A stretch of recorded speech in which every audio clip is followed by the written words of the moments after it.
चलिए फिर Purchased flat of rupees 3.5 lakh for office and paid by check. He has incurred brokerage of at the rate 2.5% and registration fees rupees 10,000, which was incidental to the purchase of the flat. Both the brokerage and the registration fees have been paid by cash. सुनिएगा बात, प्रणव ना, do you remember me saying something? Any expenditure that is incurred on acquisition of the asset will be added to the value of the asset. तो अगर building खरीदते समय आपको brokerage देना पड़ा, रजिस्ट्रेशन देना पड़ा, क्या ये अलग से खर्चा डेबिट होना चाहिए कि बिल्डिंग की ही वैल्यू में ऐड हो जाना चाहिए? तो बिल्डिंग कितने की थी देवांशी ओरिजिनली? 2.5 लाख। तो पहले 3.5 लाख, तो पहले 2.5% 3.5 लाख रुपए पे लगेगा ब्रोकरेज। ब्रोकरेज देखिए बोल रहा है 2.5%। 2.5% किस पर लगता है? जो वैल्यू ऑफ द एसेट है उस पर लगेगा। कितना होता है सर? चेक कर लीजिए एक बार, एक बार चेक कर लें, बेटर है।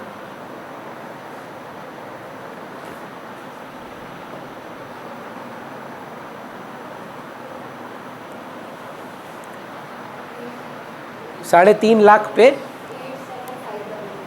87,500। नहीं सर मैम, आप 25% कर दिए, एक जीरो कम करें।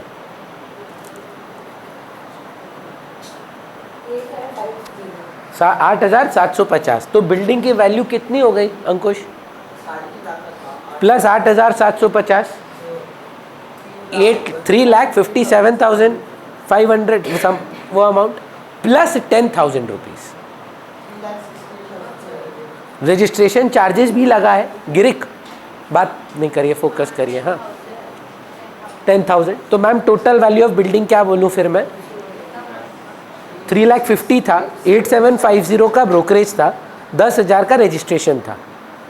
सो 18,750 जोड़ना है आपको 3,50,000 में, तो 3,68,750। अग्रीड? सौरभ अब कहाँ गए थे ma'am?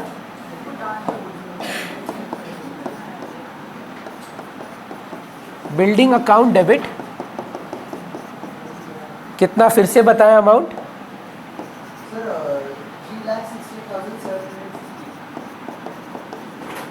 To bank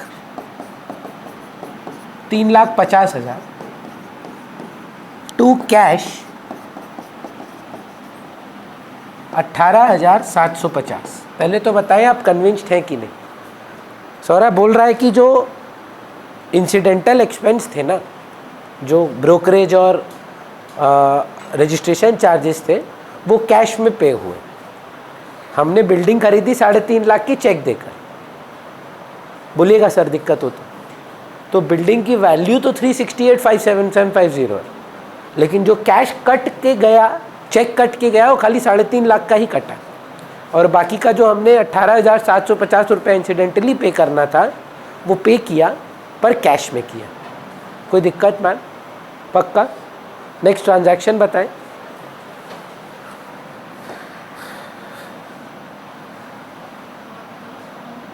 correct sir,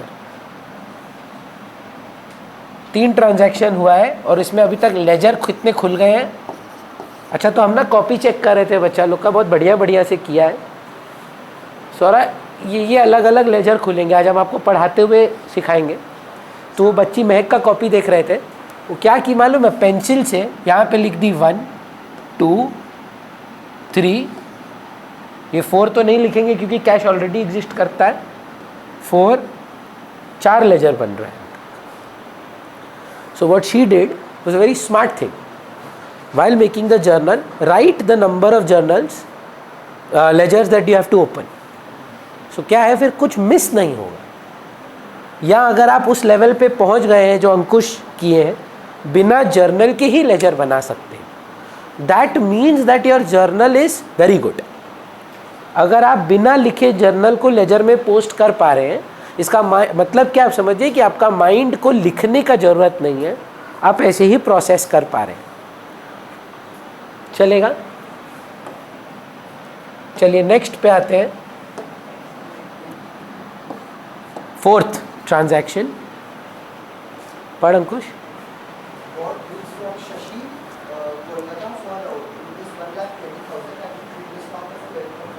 तो 12.5% जो है वो ट्रेड डिस्काउंट है, उस पे लगेगा। डिडक्ट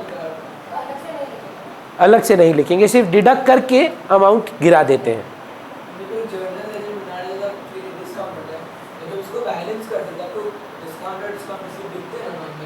दो टाइप का डिस्काउंट होता है सर। ट्रेड डिस्काउंट भाड़ में जाए, कभी नहीं। अब रिकॉर्ड नहीं करने का तात्पर्य ये नहीं कि कुछ नहीं करना। There are two types of treatment here.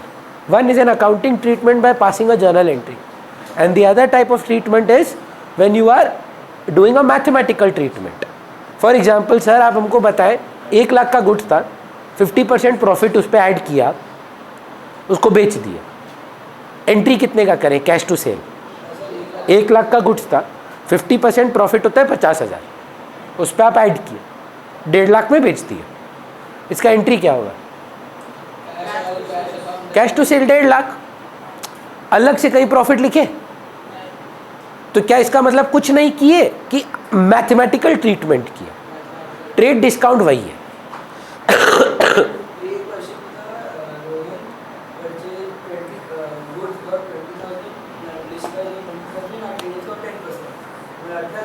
बात 18,000 पे होगा।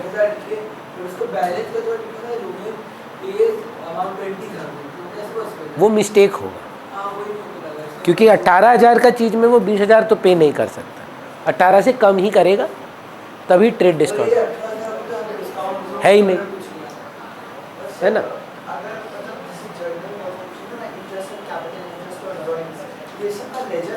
जी सर, अलग, इंटरेस्ट ऑन ड्राइंग्स अलग। सर ये भी छोड़िए, interest on loan to bank का लेजर अलग बनेगा, interest on loan to Suresh का अलग लेजर बनेगा। दोनों अलग लेजर है। डिस्काउंट अलाउड का अलग लेजर है, डिस्काउंट रिसीव्ड का अलग है, रेंट पेड का अलग है, रेंट रिसीव्ड का अलग है ना। तो जो कुछ भी आप यहाँ डेबिट कर रहे हैं उसका एक अलग खाता खोलिए, जो कुछ भी आपने डेबिट या क्रेडिट किया उसका एक अलग लेजर बनेगा, चाहे वो राम, श्याम, घनश्याम, शशि, रोहिन, रहीम, कुछ भी, doesn't matter. Interest on capital debit खर्चा है, और देना किसको है? To capital. नहीं सर, आप याद कीजिए व्हाट्सएप पे मैसेज, सेम सवाल था। Who is paying, who is given a loan to the business? तो हु विल पे इंटरेस्ट? उल्टा, हाँ, drawings to interest on drawings. चलिए फोर्थ ट्रांजैक्शन जहाँ थे सर हम लोग, purchase to Shashi, if I am not wrong. Value निकाले क्या सौरभ अभी तक? कैसे निकल रहा है बता पाएंगे क्या मैम? डिडक्ट कर दिया है ना। और हमेशा बोलते हैं हम that if it is too much of hard work for you, just take out 87.5% of the value. 12.5 हटाकर आपको माइनस करना है। I am saying whatever is convenient, है ना। अगर आप ISC हैं देन डू 87.5 ना, you have a calculator that is allowed. तो डायरेक्टली आप मल्टीप्लाई करें सीधा 87.5% से, तो आपको माइनस फाइनस नहीं करना होगा, डायरेक्ट अमाउंट आ जाएगा। Purchase account debit to Shashi कितना? 1,05,000 से आप सब सहमत है ना? देखिए मैं बोल रहा हूँ, अगर आपका जर्नल नहीं भी हुआ है तो भी आप ये सीखें। Every day you must have noticed for the last 10 to 15 days I have been doing journal, even when doing ledger I am doing journal. मैं आपको हर बार याद दिलाना चाहूँगा, जर्नल इज द की। मैं क्या कर सकता हूँ आपके लिए, इस साल की तो रिकॉर्डिंग्स है ही है, मैं लास्ट ईयर की रिकॉर्डिंग्स आज आपके साथ शेयर करता हूँ। तो हमने ना 3 घंटे की एक कॉम्पैक्ट क्लास ली थी online. Just go through that recording once at 1.5x, see if that is comfortable to you. तो अगर वो आप देख लें, तो अगर आप वीक है, अगर आप बोल रहे हैं जर्नल भी उतना अच्छा नहीं हुआ है, हमको लगता है वो ठीक हो जाएगा। और अगर आपको लग नहीं भैया हो गया जर्नल, अब आप पूछिए ना हम बता देंगे, तब वो आपको नीड नहीं है ना, नीड बेसिस पे। चलिए फिर ट्रांजैक्शन नंबर 5 बताइए सौरभ।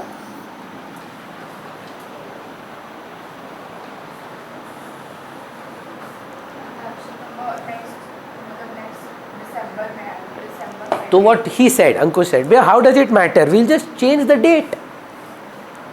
डेट कॉलम में नवंबर चल रहा है, अब दिसंबर चलेगा. हम तो साल भर का अकाउंट्स बनाते हैं.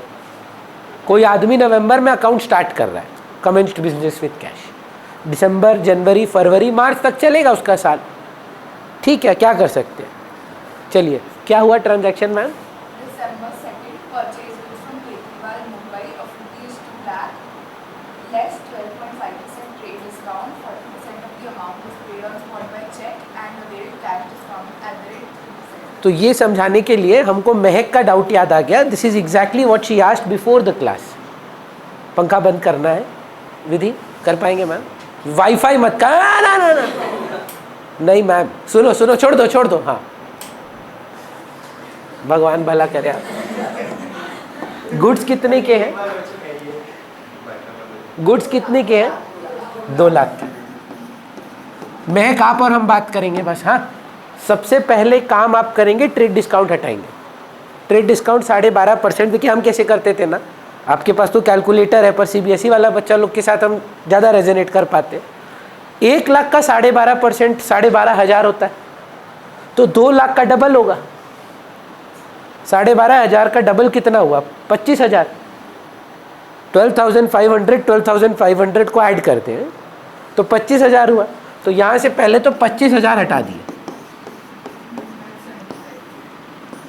अगर हम आपसे पूछे महक परचेज प्राइस क्या है? नहीं, 175. ये लिस्ट प्राइस होता है. देखिए हम आपको क्यों बता रहे, भाड़ में जाए कैश डिस्काउंट, आपका परचेज का अमाउंट अब चेंज नहीं होगा. मैं ये क्यों आपको इंफोसिस दे रहा हूं, आपका सीडी कैश डिस्काउंट आपके परचेज के प्राइस को इंपैक्ट नहीं करता.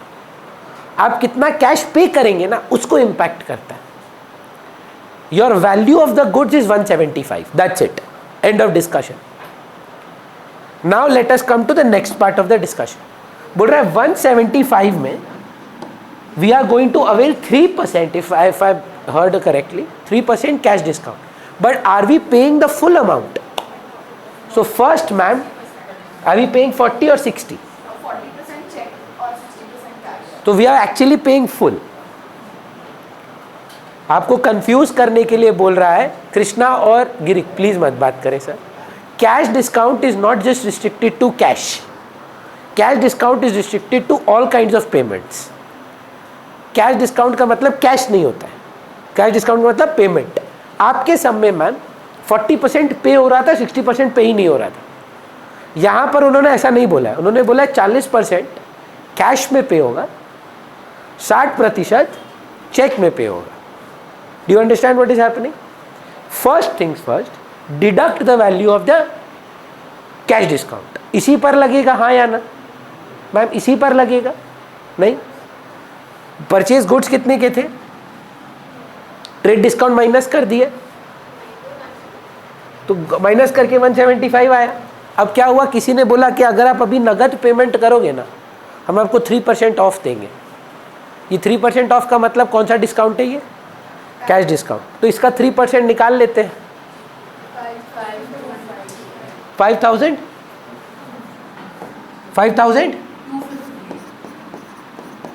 इसका मतलब हमको कितना पेमेंट करना है विधि? बोलने दीजिएगा बच्ची को, उसमें कुछ नहीं लिखा है रे, सच बोल रहे जो है इधर.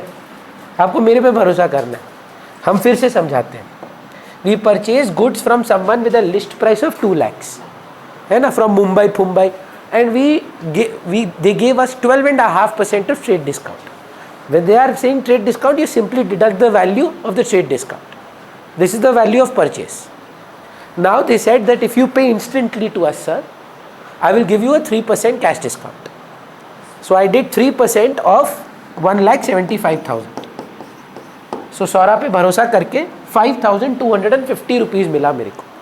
Do I have to pay this or this is the discount? So I don't have to pay this. So if I had to pay 175 and I don't have to pay 5250, तो माइनस कर देते हैं, which comes to, बोलने दीजिएगा ना, 3% of 1,75,000. पर बाकी का पेमेंट कैश में हुआ है सर, चेक में हुआ है. देखिए ना, पढ़ के सुनाएंगे थोड़ा? 40% पेमेंट के 60% बाकी है। हमको जो सुनाई दिया, हमको जो बच्चा बोला कि 40% कैश में हुआ है, 60% चेक में हुआ है। Sir, purchase goods from Tekriwal, Mumbai of rupees 2 lakhs less 12.5% trade discount. ठीक है, 40% of the amount was paid on spot by check and availed cash discount at 3%. वो मतलब दिया ही नहीं है पैसा। चलिए, मैं कि आप ही का क्वेश्चन है।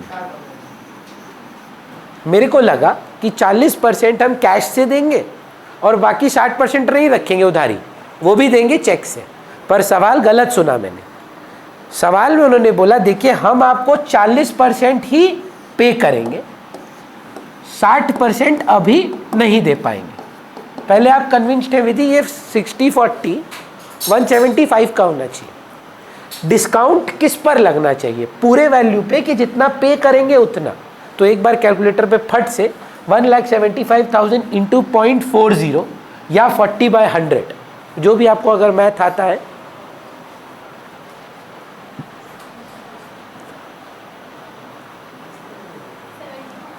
₹70,000 40% आता है और बाकी का पकड़ लीजिए 1 लाख नहीं 95,000। मैथ ठीक है? 1,05,000 60% होता है। फिर पूछ रहा हूँ विधि, इसमें से क्या पे होगा और क्या पे नहीं होगा? पे होगा 1,05,000 नहीं होगा, और आप इस पर मिलेगा 3% डिस्काउंट। मेरा मैथ बोलता है 2,100 रुपया। 2,100 देना है कि नहीं देना है? तो कितना देना है? 68,900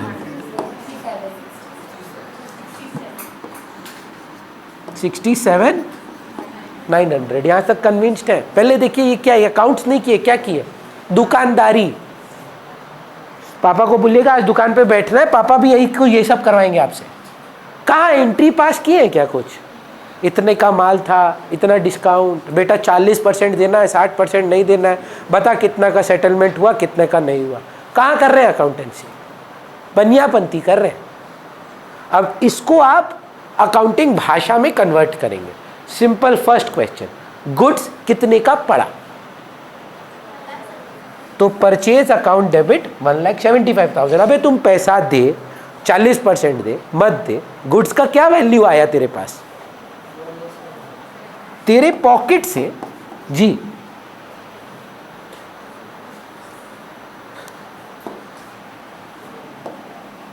जी सर। और 60% नहीं हुआ? जी सर। जी sir.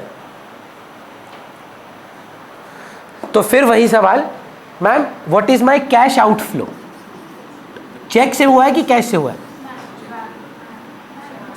To bank. What is my cash outflow? 67,900।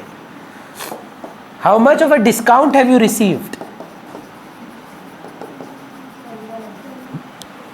देख लीजिए एक बार, 2,100।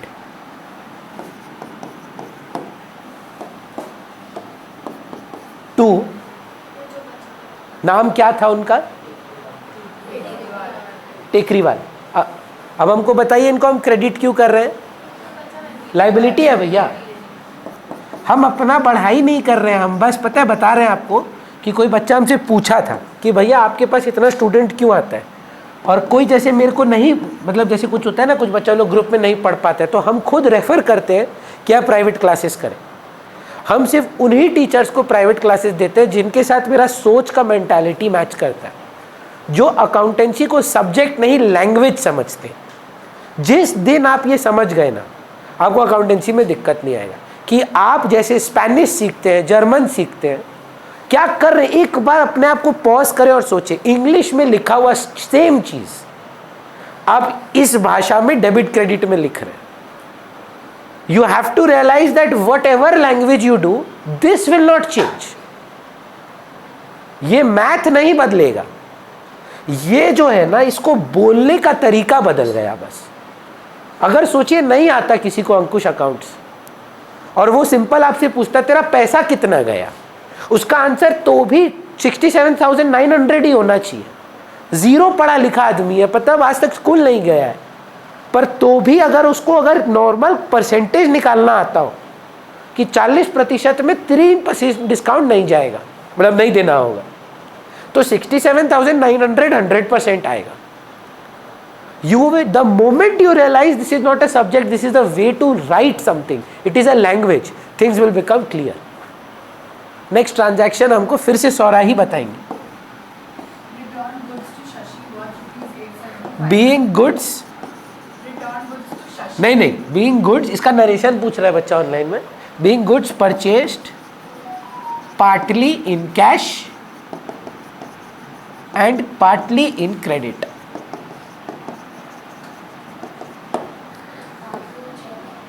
या चेक।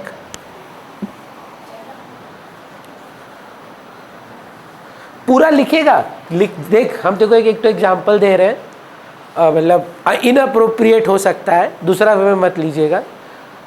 मतलब कैसे बोले, वियर्ड लग रहा है, आप लोग बच्चे लोग हैं।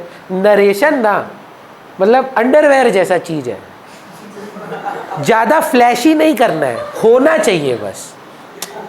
आप समझ रहे हैं, उसका एग्जिस्टेंस कंपल्सरी है, उसको हीरो मत बनाइए, बस होना चाहिए। नहीं जरूरी है।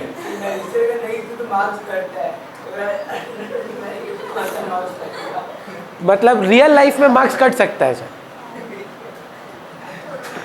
चलिए नेक्स्ट बोलिए। Return goods to Shashi worth ₹875 as they were found defective. Detective निकला गुड्स, तो हम लोग उसको वापस कर रहे हैं, मतलब डिफेक्टिव निकला। शशि से गुड्स खरीदे थे, क्या एंट्री पास किए थे याद है, परचेज टू शशि। अब हम रिटर्न कर दे रहे हैं, and the value of the goods they have deducted and given, we don't have to do anything. 875, they are not saying it's list price, are they saying list price? So this is the reduced value and everything. 12.5% minus करने के बाद जो TDFD आया था ना, simply reverse करिए। खरीदे थे परचेज टू शशि, वापिस करेंगे तो परचेज नहीं लिखकर purchase return, and Ankush purchase का लेजर अलग बन रहा है, परचेज रिटर्न का अलग है ना। शशि मेरा क्रेडिटर इतना अमाउंट के लिए नहीं रहा। Imagine you buying goods from Amazon and returning it, they will refund that money to you. If not they will say अच्छा डोंट पे। 5 लाख का गुड्स खरीदेंगे, 1 लाख वापस कर देंगे। I don't have to pay for that 1 lakh, I have return 1 lakh to you. So creditor ना रहा, that is the reason we are debiting Shashi. Shashi account debit to purchase return, being goods return. मतलब सिर्फ ये होना जरूरी है। इसमें ना बच्चा लोग अंग्रेज शेक्सपियर वाला लोग होता है कुछ इसमें, है ना, वो सब नहीं। फ्लेयर ऑफ इंग्लिश मत दिखाइए इधर, बेसिक एकदम, मतलब 2-2 लाइन, मतलब 2-2 शब्द में अगर खत्म हो जाए ना, गुड्स रिटर्न, कोई पढ़ेगा भी नहीं, आप जानते हैं, सिर्फ होना होगा। बीइंग गुड्स रिटर्न कितना है? नहीं बीइंग लिखना जरूरी है। शशि टू परचेज रिटर्न का वैल्यू कितना बोले सौरभ? 875। नेक्स्ट क्या है मैम? अच्छा अभी तक बताइए ना कितना लेजर बन रहा है? 9 बन रहा है, ठीक है। नेक्स्ट ट्रांजैक्शन मैम, चेक पढ़ दीजिए। Good sold to Adriana, Calcutta में रहती है। आज तक तो नहीं सुने हम। क्या होता है, GST के लिए काफ़ी रेलेवेंट रहेगा। नहीं, अब सवाल वेल रेलेवेंट है। अब GST 2 प्रकार के होते हैं, आपने सुना होगा, CGST और वो तो एक हुआ। विद इन द स्टेट करें तो CGST SGST लगता है, और आउटसाइड द स्टेट सेल करें तो integrated goods and service tax लगता है। तो सर इसीलिए ये लोग दे रहा है, अभी कोई काम का नहीं है, क्योंकि GST तो आप पढ़े ही नहीं है अभी तक। एक क्लास पूरा GST पे लगेगा। हाँ, क्लास 11 में पूछ रहे हैं कि हाँ मैम, हमको तो लगता है सबसे पहले जीएसटी इनकम टैक्स पढ़ाना चाहिए आप लोग को। ये कितना यूज़ करेंगे जीवन में? आज लंच खाते समय लिखेंगे lunch account debit to cash, पर जीएसटी का एप्लीकेशन और ये सारी चीज़ें आपको जीवन में बहुत काम आएंगी। तो इसकी अकाउंटिंग भी सीखेंगे हम लोग बाद में, इसी चैप्टर, मतलब I think it's the 14th chapter, accounting for GST. बहुत ईजी है, बोलिएगा।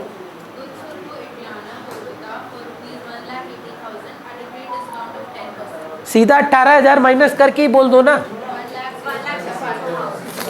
Adriana account debit. सर आप ट्यूशन क्यों नहीं आ रहे हैं? अभी भी आपका ऑटो का इंजरी ठीक नहीं हुआ क्या?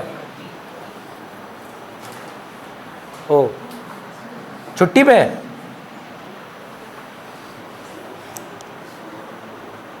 ठीक है, ठीक है। Sold goods to Adriana.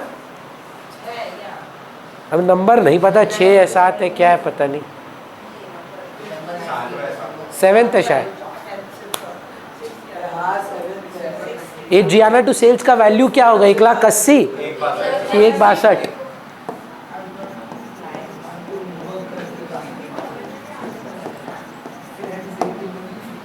बात नहीं प्लीज, विधि नेक्स्ट ट्रांजैक्शन बताएं। अच्छा ये वाला ही कर ले, रुक जाइए, हड़बड़ाना नहीं है, आराम से करिए वाला पहले।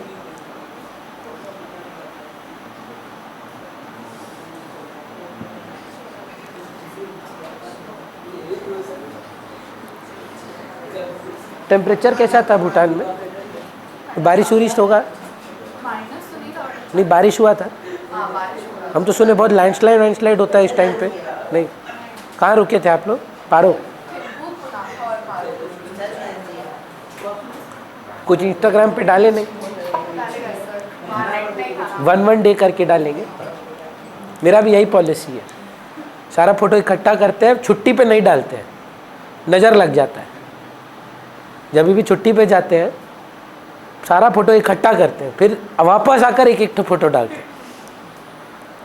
चलिए नेक्स्ट।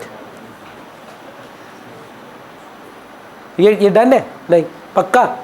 1,80,000 क्यों नहीं लिख रहे हैं? तो 10% 18,000 होता है, 1,80,000 से 18,000 हटा दे तो 162 हो जाता है। चलिए अगला बताएं देवांशी।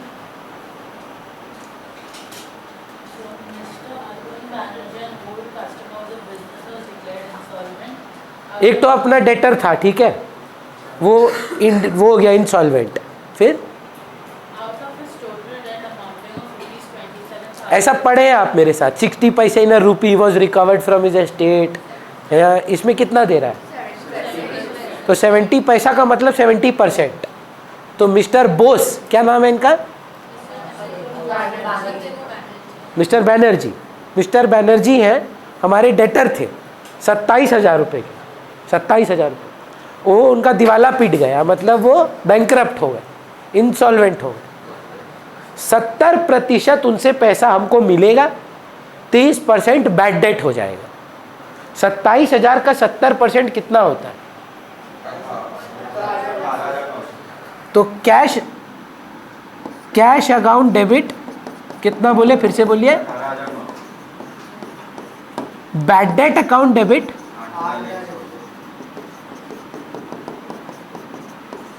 30% है ये।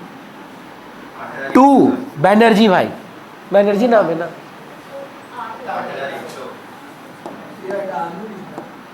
क्या आलू? पूरा नाम बताएं।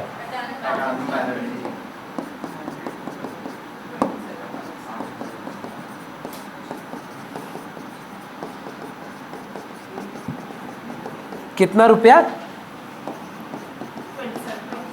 27,000। विधि इसमें कोई गड़बड़? बोल पाएंगे मैम कैश डेबिट क्यों हो रहा है? आ रहा है। बैड डेट डेबिट क्यों हो रहा है? आ नहीं रहा है, लॉस है, नुकसान है, खर्च है, डेबिट होता है। अटानू बैनर्जी को क्रेडिट क्यों किए? वेरी डेटर ना रहा, खत्म हो गया, वेरी गुड। चलिए next. Being full settlement received from debtor या मिस्टर बैनर्जी। लाइबिलिटी मत बोलिए मैम, डेटर नहीं रहे। जब आप मेरे लाइबिलिटी होते हैं तो हम आपसे पैसा एक्सपेक्ट करते हैं। आप मेरी लाइबिलिटी नहीं है, आप मेरे डेटर कट गए, इसीलिए डेटर कम हो जाएगा।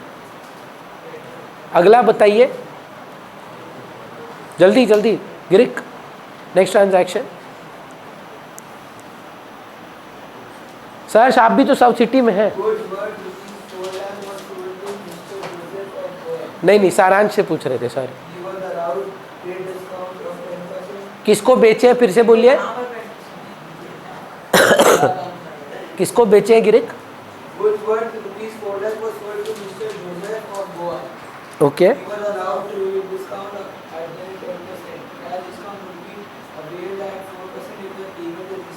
पहले ना एक काम कर, 4 लाख का था ना, 4 लाख का 10% आप बोले ट्रेड डिस्काउंट, तो नक्की कर, खत्म कर पहले तो यार 2 सेल 360, जो बदलेगा वो पैसा मिलना बदलेगा, बाकी तो नहीं बदलेगा। हाँ अब हमको पता है 4% डिस्काउंट मिलेगा। अच्छा अभी तक जोसेफ बाबू पैसा 1 रुपया भी दिए आज, तो अभी पूरा का डेटर है। आज का डेट देख लीजिएगा बस, 7 जनवरी, मतलब 22 जनवरी के अंदर उनको पैसा देना होगा, तब हम उनको कैश डिस्काउंट देंगे। समझ रहे? जोसेफ अकाउंट डेबिट क्यों हो रहा है? अरे बोलो, डेटर है। सेल्स क्रेडिट क्यों है? इनकम है। अब देखिए क्या बोलते हैं जोसेफ जी, गुड्स जा रहा है तो गुड्स लिखते, पर गुड्स रियल अकाउंट है, सेल्स नॉमिनल है। नॉमिनल अकाउंट का रूल क्या है?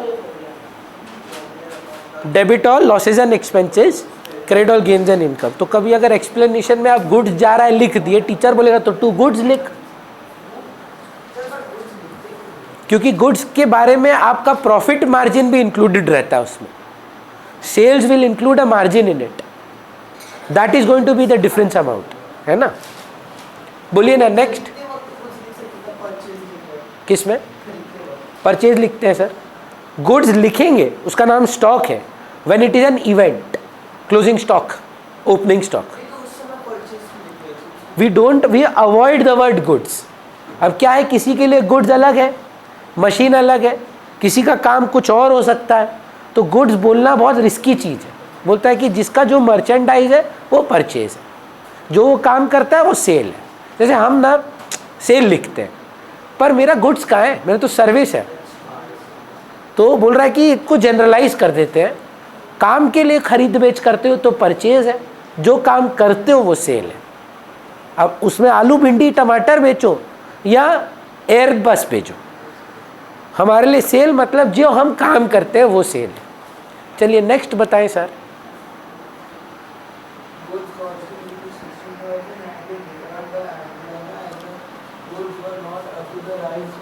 सेल रिटर्न हो गया, हमने एड्रियानिया को गुड्स बेचे थे, याद है? तो सेल्स रिटर्न हो गया टू एड्रियाना।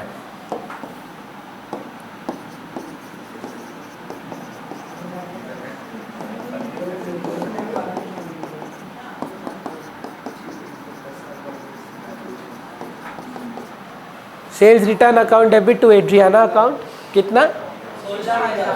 16,000। अभी तक कितना लेजर हो गया महक?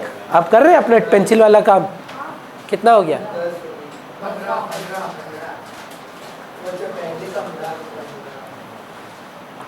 एक ही बच्ची का अभी तक एक कॉपी खत्म हुआ है।